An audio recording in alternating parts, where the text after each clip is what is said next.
Pengertian solat jamak mengumpulkan dua solat dalam satu waktu. Misalnya mengumpulkan solat zuhur kepada asar dan sebaliknya, serta fardu maghrib dengan isyak dan sebaliknya. Jamak ni maksudnya himpun. Qasar maksudnya ringkas atau pendek. So ada dua, satu jamak, satu qasar. Sebab kita kadang-kadang bila kita bincang, kita rangkum dua-dua sekali, jamak dan qasar. Sebab jamak dia ada kaedah dia, qasar ada kaedah dia. Jamak ada sebab musyabak dia, dan juga qasar begitu juga. Jadi pertama sekali kita tengok jamak dulu sebelum kita nak sebut tentang qasar. Jamak makna dia himpun. Himpun macam mana? Himpun dua solat, dua waktu dalam satu waktu.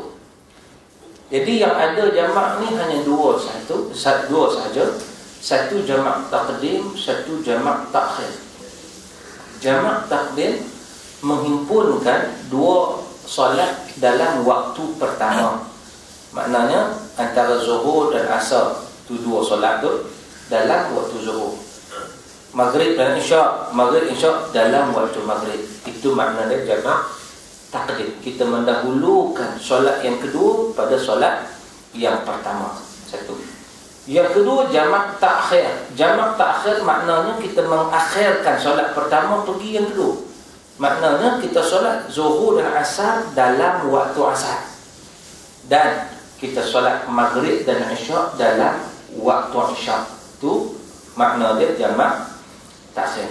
Bagi setiap jamak ini dia ada syarat-syaratnya. Apa syarat-syarat? Yang pertama sekali kita tengok apakah syarat jamak taqdim. Jamak taqdim, yang pertama, hendaklah dimulai salat pada waktunya yang terdahulu. Artinya wajib untuk kita salat zuhur dulu baru asar. Sebab kita buat jamak taqdim, kita buat salat zuhur dan asar pada waktu zuhur. Jadi wajib untuk kita dahulukan zuhur. Berbeza dengan jamak takhir, tak wajib kita dahulukan zuhur.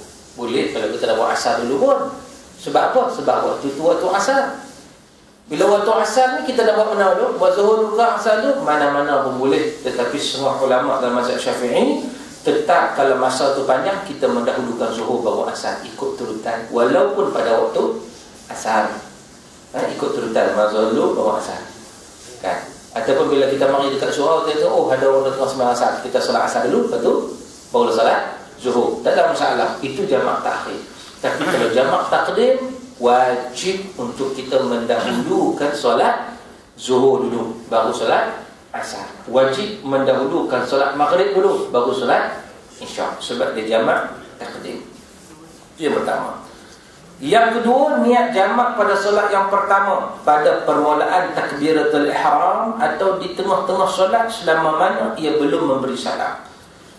Kita nak kena niat jamak. Masa kita solat zuhur tu, masa kita solat zuhur tu, kita kena niat untuk kita berjamak, untuk jamak dengan asar. Kalau kita tak niat, kita solat zuhur macam biasa, Allahu Akbar, kita musafir ni, tapi kita solat macam biasa, Allahu Akbar, dah bagi salam, semua tanya, aduh, patut aku jamak ya, sebab aku musafir. Waktu tu dah tak boleh dah. Sebab apa? Sebab kita dah bagi salam dah pada solat yang pertama tadi. Jadi kita mesti niat semasa solat yang pertama. Nak niat macam mana? Boleh niat waktu nak takbiratul ihram, ataupun niat semasa tengah solat. Kita solat macam biasa, Allahu Akbar, ikut tu imam solat zuhur, sampai dekat ujung masa tahiyat akhir dah bertanya, aku ni musafir, baik ke jamak, kan? Jadi kita niat untuk jamak. Maka pada ketika itu boleh, selagi mana kita belum bagi salam, boleh niat jamak. Tapi syarat dia kena niat, kena ada niat. Baik, yang ketiga syarat jamak takdim adalah berturut-turut antara solat yang pertama dan kedua. Oleh itu antara keduanya tidak boleh diselangi oleh pekerjaan atau perbuatan lain. Sekiranya diselangi pekerjaan lain yang memakan masa selama 2 rakaat salat, maka hendaklah solat pada waktunya nanti. Maksud dia macam mana? Lepas dia solat zuhur, kita kena terus solat asar, kena berturut-turut. Lepas solat maghrib, tak perlu tunggu duduk zikir dah. Biasa tu imam zikir dulu kan, zikir dah. Kita oleh kerana kita nak jamak, kita tak boleh tunggu zikir lagi dah. Kita habis dia solat maghrib dengan tu imam katakan, kita pun naik untuk solat isyak mubasyaratan terus. Jangan kita break. Ni kadang-kadang dah solat zuhur selesai, pergi turun kantin makan dulu, makan apa semua clear, naik pula nak sambung solat asar. Tak boleh dah, sebab dia dah terputus. Mualat itu sudah terputus. Jadi syarat jamak takdim dia mesti berturut-turut. Tetapi ini dia tak syarat pada jamak takhir. Jamak takhir tak apa. Jamak takhir tak ada masalah. Tak turut-turut tak apa. Aku rehat sekejap pun tak ada masalah. Tapi jamak takdim mesti kena berturut-turut. Yang keempat, sekiranya diselangi oleh iqamat dan mengambil wuduk, maka jamaknya tak batal. Mana berturut-turut tu, kalau nak start iqamah atau batal wuduk nak ambil semula, lama ambil wuduk, tak apa, sebab itu satu keperluan. Tak.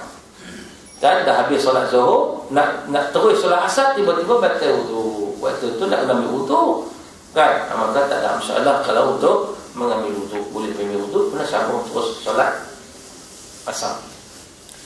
Yang kelima, syarat jamak takdim ini berkekalan musafirnya sehingga takbir solat yang kedua, tetapi tidaklah disyaratkan sehingga selesai solat. Maknanya dia memang betul-betul duduk dalam musafir. Jangan ada solat yang pertama tu dalam keadaan musafir, nak sampai solat yang kedua tiba-tiba dah sampai rumah dah, kan? Sampai tempat dah. Contohnya dia solat dalam kenderaan kan, rumah dia tepi pantai, duduk tepi pantai, solat atas kapal. Masa dia solat tu mana dalam kenderaan, mana dalam musafir, tiba-tiba habis solat sampai dah rumah dekat tepi JP rumah dia tempat tu. Ini maknanya dia tidak berkekalan musafir. Dia mesti berkekalan musafir sampai pada solat yang kedua. Maknanya yang penting sampai takbir solat yang kedua. Dia dari takbir maka memadai. Boleh. Dalam kes pula, ini biasa yang berlaku, contoh macam mana dia buat jamak takdim. Katakan dia duduk di Kajang, dia daripada Perlis, dia sampai di Sungai Buloh, di Jantas, restoran di Jantas. Dia pun waktu tu masuk zuhur, dia pun solatlah zuhur 1:30. Dia solat zuhur dan asar sekali. Lepas itu dalam pukul 2 dia bertolak pergi Kajang, pukul 3 dah sampai Kajang. Dia masih sampai dalam waktu zuhur. Macam mana? Sekali masuk pula asar, macam mana? Dia kena solat pula ke asar sebab dia sampai dah? Jawapannya tidak. Sebab apa? Sebab dia sudah menunaikan solat tadi, masa dia jatah tadi, dia solat dan zuhur dan juga asar. Dan dia solat itu memang dia berada dalam keadaan musafir, maka ketika itu tak perlu lagi dia mengulangi solat. Okay. Jadi itu syarat jamak takdim. Sekarang kita tengok syarat jamak takhir. Syarat jamak takhir, kita sebut tadi bahawa bila masuk waktu zuhur, contoh sekarang kita musafir, ingat aku nak solat sekali lah nanti, sekali dengan asar nanti. Ingat solat sekali dengan asar, waktu asar nanti. Malah dia nak solat sekarang, nak solat waktu asar. Jadi yang pertama syarat dia berniat untuk mentakhirkan solat yang pertama pada waktu kedua ketika masuk waktu solat pertama. Masa dalam solat pertama ni waktu zuhur ni kita kena niat. Kalau kita tak niat, maka tak boleh. Maknanya nanti waktu asar nanti kita kena qadha zuhur. Sebab apa? Sebab waktu zuhur kita tak niat pun yang kita nak jamak. Kita biar zuhur tu berlalu begitu je. Sebab maknanya dia no intention untuk solat. Bila zuhur berlalu begitu saja, dia tak ada niat nak solat, maka ketika itu dia kena qadha. Tetapi kalau dia ada niat nak solat zuhur, ni zuhur ni nak solat, tapi ingat nak solat nantilah, nak jamak takhir, maka bila dia niat, itulah menyebabkan dia boleh jamak, sebab ada niat. Tapi kalau tak ada niat, macam dia tinggal zuhur, macam dia tinggal, dia saja tak solat, maka dengan sebab itu dia kena qadha. Baik, itu satu. Yang kedua, berkekalan musafir hingga selesai kedua-dua solat. Itu jamak takhir. Baik. Cara melakukan jamak takhir, apabila masuknya waktu zuhur atau maghrib, hendaklah kita memasang niat hendak mengerjakan solat zuhur pada waktu asar atau solat maghrib pada waktu isyak. Solat jamak takhir tidak disyaratkan tertib yang mana dulu atau yang mana kemudian. Apabila tiba masa mengerjakan solat jamak takhir, boleh dahulukan solat zuhur atau asar. Jika mendahulukan fardu zuhur, kemudian langsung mengerjakan fardu asar, atau mengerjakan asar terlebih dahulu, kemudian barulah mengerjakan solat zuhur, tak ada masalah, mana-mana pun boleh. Begitu juga halnya dengan jamak takhir solat maghrib dan isyak. Walau bagaimanapun digalakkan supaya mendahulukan solat asar dan isyak. Ada juga tentang ini satu pandangan. Ya, yang disebut di sini bahawa didahulukan solat asar dan isyak. Pandangan yang lebih masyhur dalam mazhab Syafi'i, dia dahulukan solat ikut turutan. Zuhur dulu baru asar. Kemudian maghrib dulu baru isyak. Benda ni khilaf, tetapi yang lebih terpakai dalam mazhab Syafi'i walaupun tak ada masalah. Kan? Jadi kita utamakan ikut turutan dia. Baik. Kemudian kita tengok pengertian solat qasar.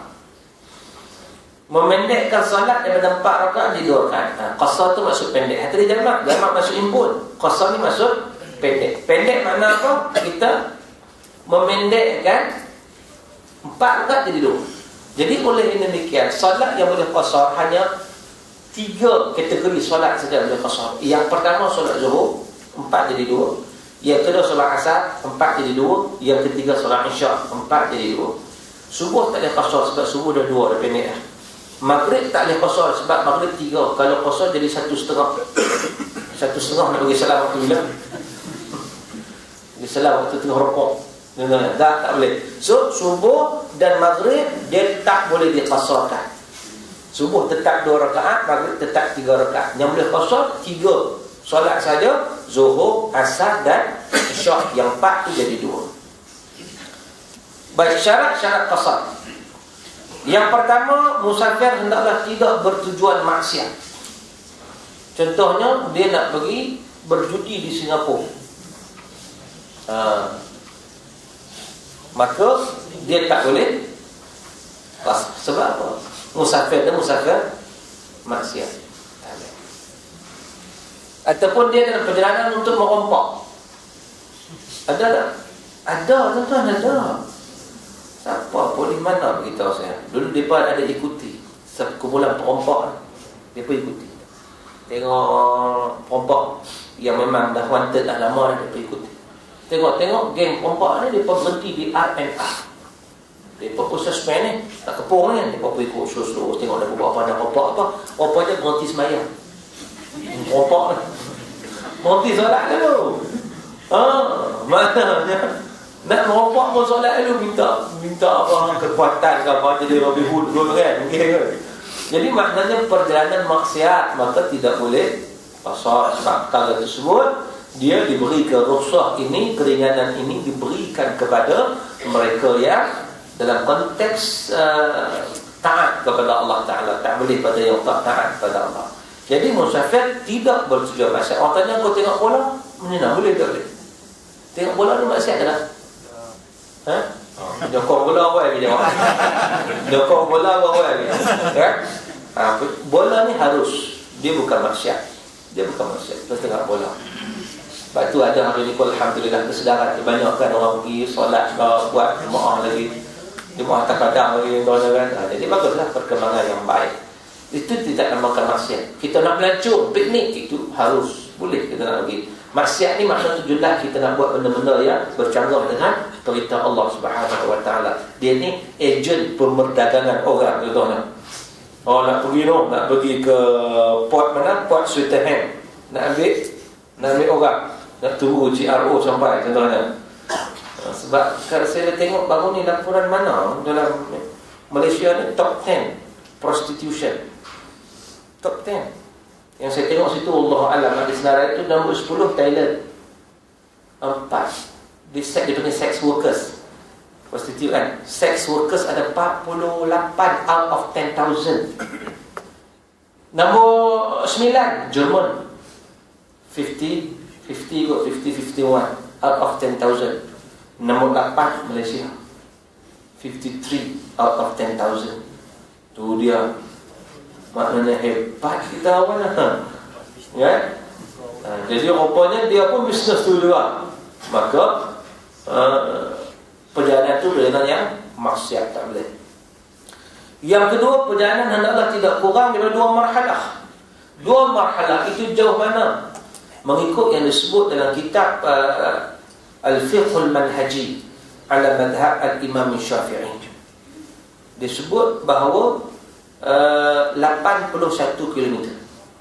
Dia sebenarnya banyak pandangan. Dulu kita guna lebih kurang 90 km, 96 km, 60 batu dan sebagainya.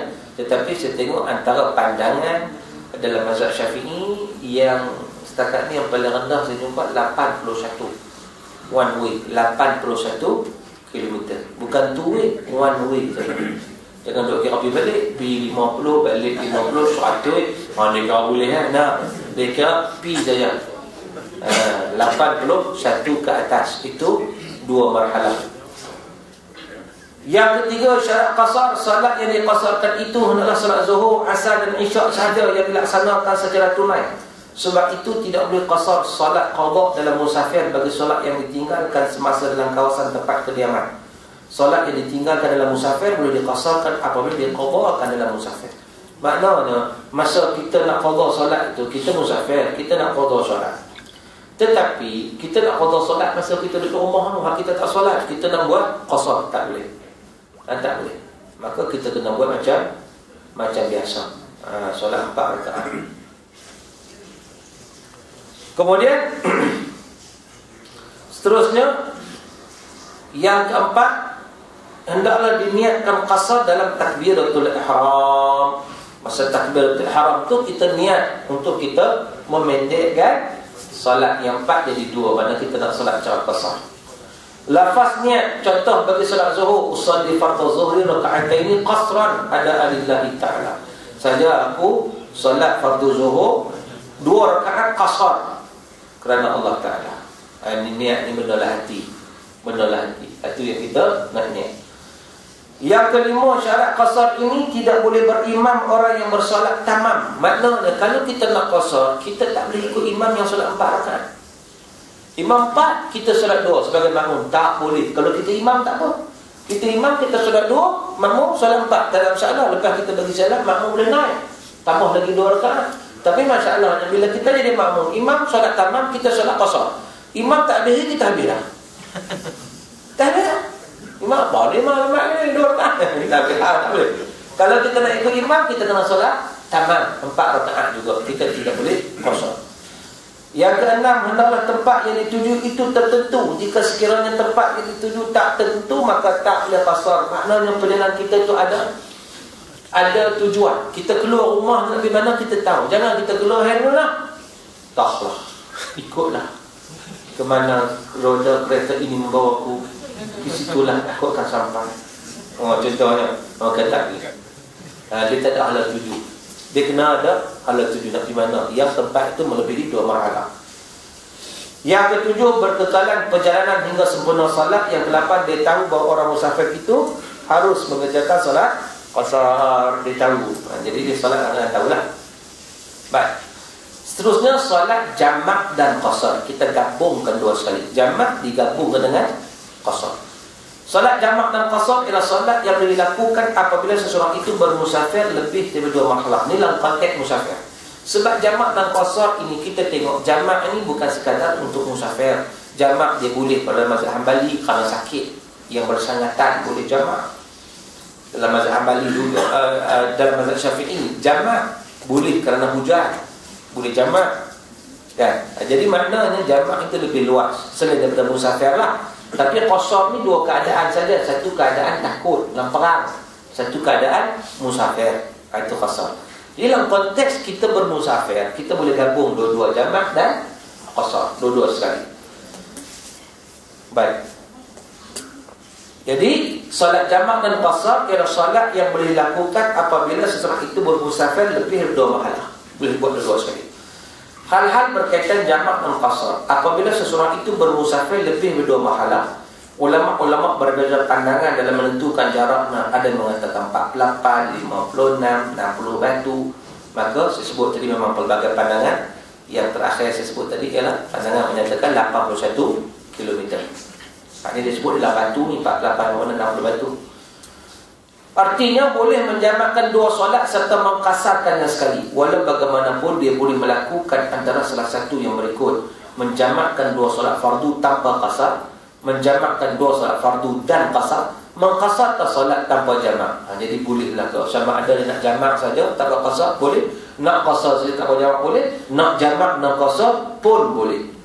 Jadi solat jamak dan qasar merupakan rukhsah, satu keringanan yang diberikan oleh Allah Ta'ala kepada hamba-Nya dalam segenap masa bagi orang musafir. Sama ada senang atau susah, asalkan melebihi 2 marhalah. Tuan-tuan, itu cerita dia tentang solat jamak.